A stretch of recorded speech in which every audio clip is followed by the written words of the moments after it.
ইরানের কাছে আমেরিকা নাকে খত দিয়ে চুক্তি করেছে। ইরান যেভাবে চাইছে সেভাবে করেছে। এমনকি চুক্তি কি করতেছে সেটা তার প্রাণবন্ধু ইসরায়েলকে না দেখে চুক্তিটা সাইন করে ফেলছে। ইসরায়েল চেতিছে। ইসরায়েলের সাথে আমেরিকার সুখের সংসারে লাগিছে আগুন। এডিটর সাহেব, করুণ সুর হবে নাকি চাকভুম হবে বুঝতে পারছি না। কোনটা দিমো? চাকভুম দেবো? আজ দেন না। $300 বিলিয়ন ক্ষতিপূরণ দিল ইরানকে আমেরিকা। অনেক তালেবর কইছিল ইরান হাইরা যাবে, ইরানের এই রেজিম টিকবে না। আমি বইলা গেছি বারে বারে ইরান হারবে না। আমি শুধু বইলাই যাই নাই, দেখাই দিছি কেন ইরানকে হারাইতে পারবে না আমেরিকা আর ইসরায়েল।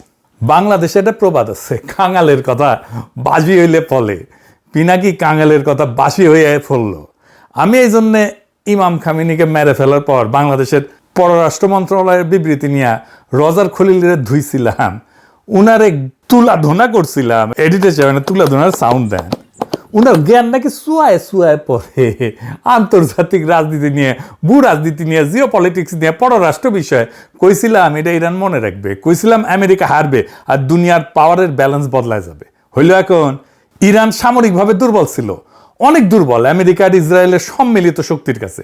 তাও এই অবিশ্বাস্য বিজয় কেমনে হইল এটা আমরা আজকে বুঝে দেখব। আর আমাদের জন্য এটাতে কি শিক্ষা আছে সেটাও আপনারা বুঝতে পারবেন। 2026-এর 6 মার্চ, বেশি দিন আগের কথা না, কয়েক মাস আগে, ট্রুথ সোশ্যালে ক্যাপিটাল লেটারে একটা পোস্ট দিল টেরাম মামু। 3টা শব্দ, আনকন্ডিশনাল স্যারেন্ডার, নিঃশর্ত আত্মসমর্পণ। এর কম কিছু না। ট্রাম্প বলল ইরানের সাথে কোনো ডিল হবে না যতক্ষণ পর্যন্ত না সম্পূর্ণভাবে তারা আত্মসমর্পণ করছে। শুধু তাই না, আরো কইছিল আত্মসমর্পণের পর একজন গ্রেট এবং গ্রহণযোগ্য নেতা, অ্যাকসেপ্টেবল নেতা কইছিল, এটা বেছে নেওয়া হবে। মানে কি? মানে ইরানের পরবর্তী সর্বোচ্চ নেতা কে হবে সেটাও ঠিক করবে ট্রাম্প নিজে, ওয়াশিংটন। ট্রাম্প বলছিল তাকে নতুন নেতা নির্বাচনের সময় তার সে থাকতে হবে। আর আজ 18 জুন চুক্তি সই হয়ে গেছে। ট্রাম্প নিজে চুক্তি সই করছে। কোথায় সই করছে জানেন? আল্লাহর কি কাম, ভার্সাই প্রাসাদে, এই ফ্রান্সে এসে, আমার কিছু দূর দূরেই।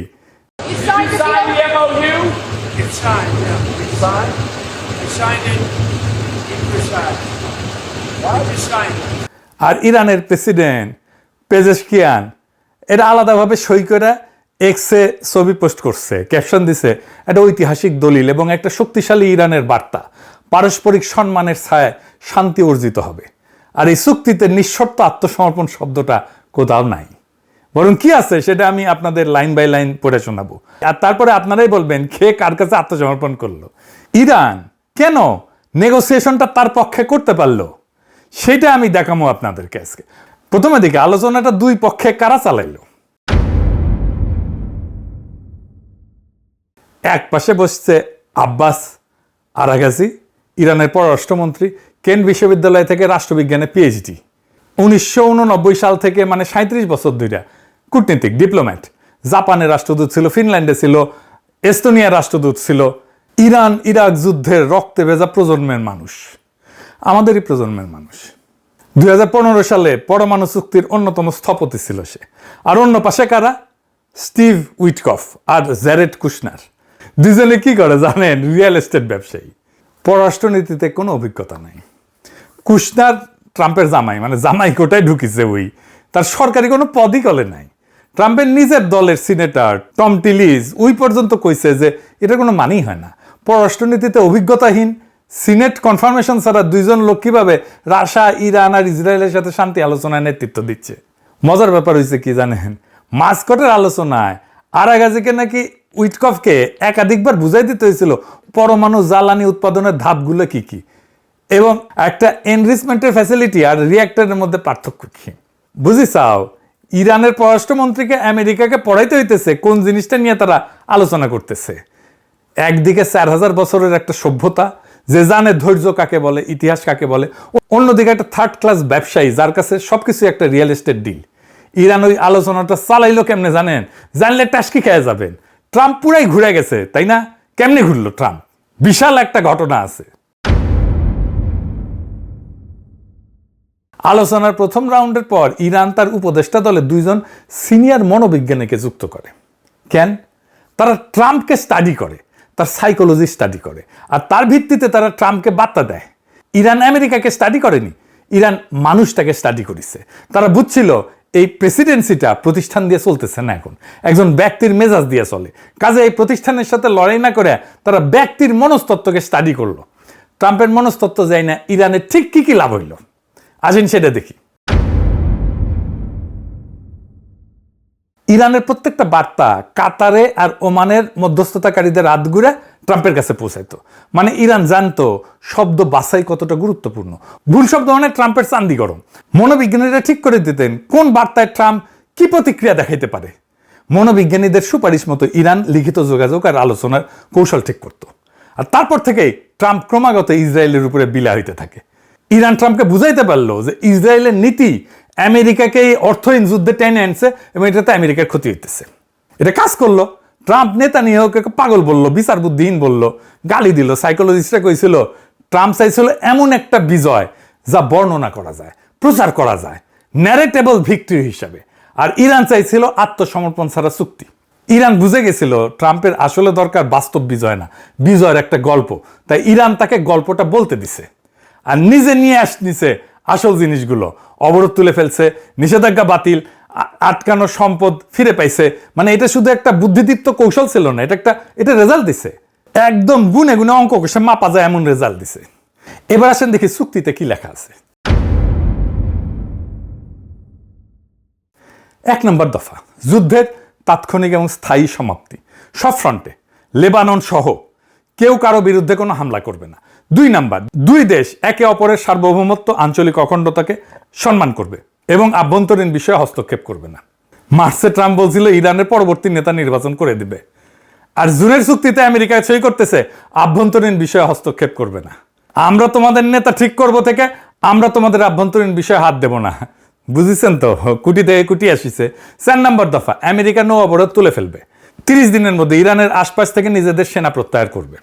আমেরিকা সেনা প্রত্যাহার করবে, অবরোধ তুলবে, এগুলো কার দাবি ছিল? ইরানের তো।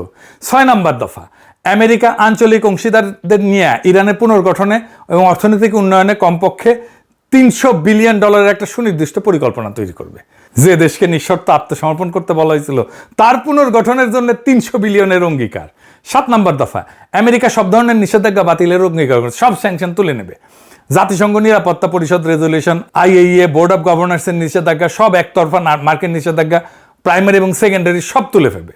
10 নম্বর দফা, সই হওয়ার সাথে সাথেই নিষেধাজ্ঞা পুরোপুরি বাতিল হওয়ার আগে পর্যন্ত মার্কিন ট্রেজারি ইরানি তেল রপ্তানির জন্য কোনো বাধা দেবে না। পৃথিবীর সব দেশ এখন ইরান থেকে তেল কিনতে পারবে, লেনদেন করতে পারবে, ইরানের ব্যাংকের সাথে লেনদেন করতে পারবে। আগে ইরানকে তেল বিক্রি করতে হইতো অনেক কম দামে, মূলত চায়নাকে। কেউ লেনদেন করতে পারতো না ইরানের ব্যাংকের সাথে। এখন বাজার দরে তেল বিক্রি করতে পারবে ইরান সবার সাথে। ইরান এখন তার তেল বিশ্ববাজারে খোলাখুলি বিক্রি করতে পারবে। 11 নম্বর দফা, ইরানের জব্দ করা অর্থ এবং সম্পদ ফেরত দেওয়া হবে। আর পরমাণু অস্ত্র নিয়ে ইরান বলছে যে সে পরমাণু অস্ত্র সংগ্রহ বা তৈরি করবে না। এখানে কিন্তু ইরান কোনো ছাড় দেয়নি। এই অঙ্গীকার তারা গত 50 বছর ধরে করে আসতেছে, এটা তাদের প্রতিশ্রুতি। মিসাইল প্রোগ্রাম নিয়ে একটা শব্দও নাই। মিসাইল প্রোগ্রাম ধ্বংস করার এজেন্ডা ছিল ইসরায়েলের। তাহলে কে জিতলো? ইরান। যদিও ইরানকে এই যুদ্ধে ভয়ঙ্কর মূল্য দিতে হয়েছে। সর্বোচ্চ নেতা আয়াতুল্লাহ খামেনি যুদ্ধের প্রথম দিনে নিহত হয়েছেন, নিজের ভূখণ্ডে আক্রমণ হয়েছে, কৌশলগত সম্পদের ক্ষতি হয়েছে, এই সব কিছু হয়েছে, কিন্তু শেষ পর্যন্ত বিজয়ের হাসি আসলো ইরান। ইরান নিখুঁত নিরঙ্কুশ বিজয় পায়নি, এটা সত্য, কিন্তু ইরান হারেনি। হারা মানে আত্মসমর্পণ, হারা মানে নিজের সার্বভৌমত্ব বিসর্জন। এই চুক্তির 14টা দফার একটাতেও সে আত্মসমর্পণ নাই। ইরান শুধু এই চুক্তিতে যেতে নাই, আরো অনেক জায়গায় জিতেছে। কোথায় কোথায় জিতেছে? ইরান যুদ্ধবিদ্যায় নতুন টার্মিনোলজি আনছে এবং সেটা সফল প্রয়োগ করছে। অ্যাসিমেট্রি বলে, মানে শক্তিতে দুর্বল হওয়াটাই তার শক্তিমত্তা। তার কয়েক হাজার ডলারের শাহেদ ড্রোন ঠেকাইতে শত্রুর মিলিয়ন মিলিয়ন ডলারের ইন্টারসেপ্টর ছুটতে হয়। সে যুদ্ধটাকে শত্রুর জন্য বিশাল অপজয়ের যুদ্ধ বানাই দিয়েছিল। এটাকে কয় ওয়ার অফ অ্যাট্রিশন। ইরান শিখছিল 2024 আর 2025 সংঘাত থেকে। এবার তারা কৌশল বদলালো, কম কিন্তু নিখুঁত আঘাত দীর্ঘ সময় ধরে। ইরানের মিসাইল ছোড়ার ধরন ছিল ডিসপারশন, মানে দিনের বিভিন্ন সময়ে বিভিন্ন এলাকায় ছড়ায় ছড়ায় সে মিসাইল মারত। উদ্দেশ্য সর্বোচ্চ ধ্বংস না, বরং শত্রুকে ক্লান্ত করে দেওয়া। আরেকটা কৌশল নিয়েছিল, সেটা ছিল মিত্রতাকে দায় বানানো। ইরান আরব দেশগুলোকে বুঝাই দিল যে আমেরিকার পক্ষ নেওয়াটা নিরাপত্তা দেয় না, বরং নিরাপত্তাহীনতা দেয়। উপসাগরীয় কোনো দেশ রেহাই পায়নি। আরব আমিরাত বলেন, কুয়েত বলেন, বাহরাইন বলেন, সবাই আঘাত খেয়েছে ইরানের কাছে, কারণ তাদের মাটিতে মার্কিন ঘাঁটি আছে। যুদ্ধবিদ্যায় ইরানের একটা নতুন ধারণা আনলো, আর একটা নতুন ধারণা আনলো, কি সেটা? Mosaic defence. সেটা কি? মোজাইক ডিফেন্সের মূল কথা হচ্ছে যে বিকেন্দ্রীভূত কমান্ড, ইরানকে আলাদা আলাদা প্রাদেশিক কমান্ডে ভাগ করা, প্রত্যেকটা স্বাধীনভাবে কাজ করতে সক্ষম, আগে থেকে অ্যাপ্রুভাল দেওয়া আছে। উদ্দেশ্য কি? শত্রু যদি কেন্দ্রটাকে ধ্বংসও করে ফেলে, সর্বোচ্চ নেতাকে যদি মেরেও ফেলে, তাও যুদ্ধের যে যন্ত্র, যুদ্ধের যে মেশিনারি, সেটা চলতে থাকবে। আর ঠিক এটাই ঘটছে। খামেনি প্রথম দিন নিহত হইলেন।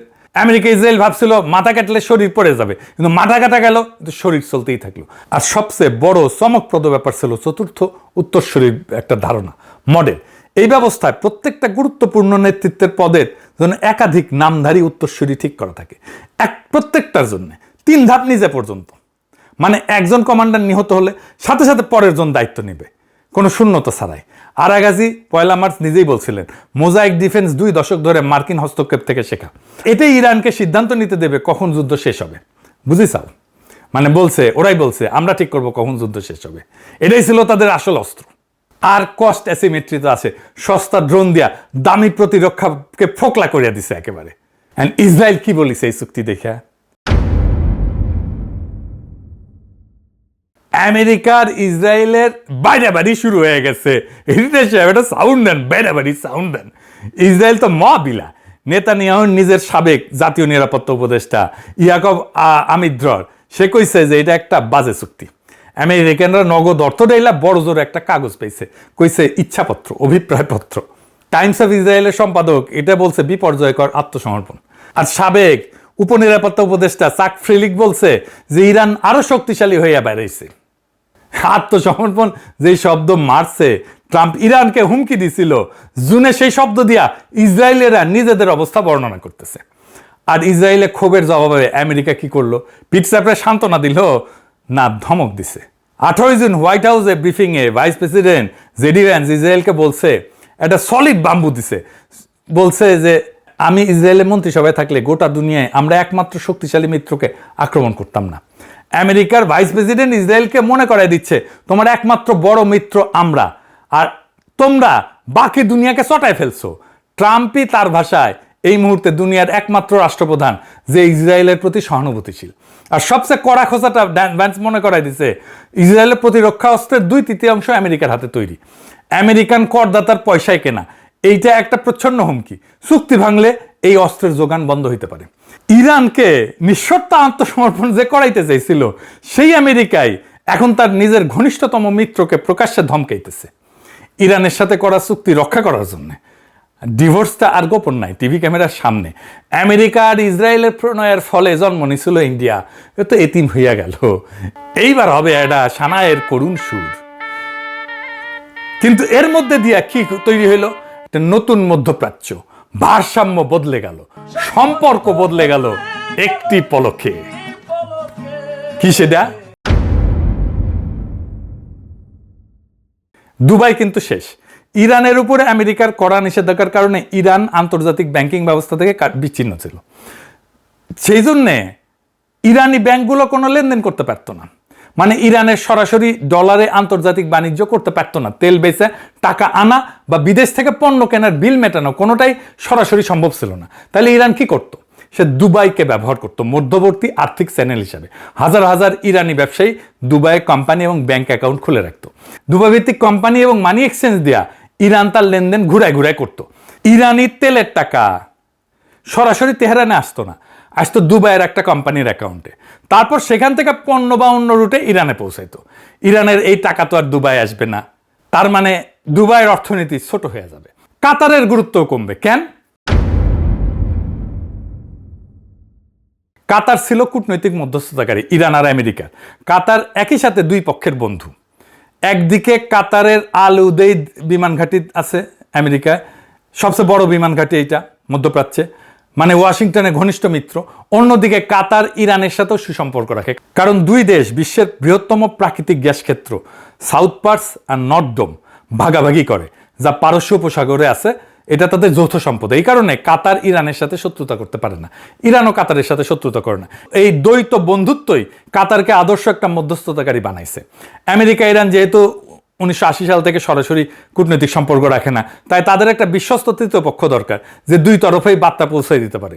কাতার এবং ওমান ঐতিহাসিকভাবে এই কাজটা করে আসছে। যুদ্ধবন্দী বিনিময় বলেন, জিম্মি মুক্তি বলেন, পরমাণু আলোচনা বলেন, এমনকি গাজা যুদ্ধবিরতিতেও কাতার মধ্যস্থতা করছে। এভাবেই কাতার আঞ্চলিক কূটনীতিতে নিজের গুরুত্ব এবং প্রভাব ধরে রাখত। এই চুক্তির পর সেই ভূমিকা বদলাই গেছে। এবারে চূড়ান্ত মধ্যস্থতায় বড় ভূমিকা নিছে পাকিস্তান। এটার নামই তো ইসলামাবাদ মেমোরান্ডাম।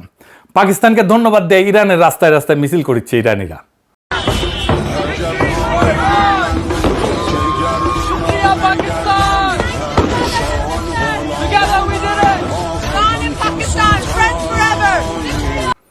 দেখিসাও, বিশ্ব রাজনীতিতে পাকিস্তানকে কোণঠাসা করে রাখার ভারতীয় চেষ্টা মাঠে মারা গেছে। বৈরিত রাস্তায় ব্যানার, থ্যাংক ইউ ইরান।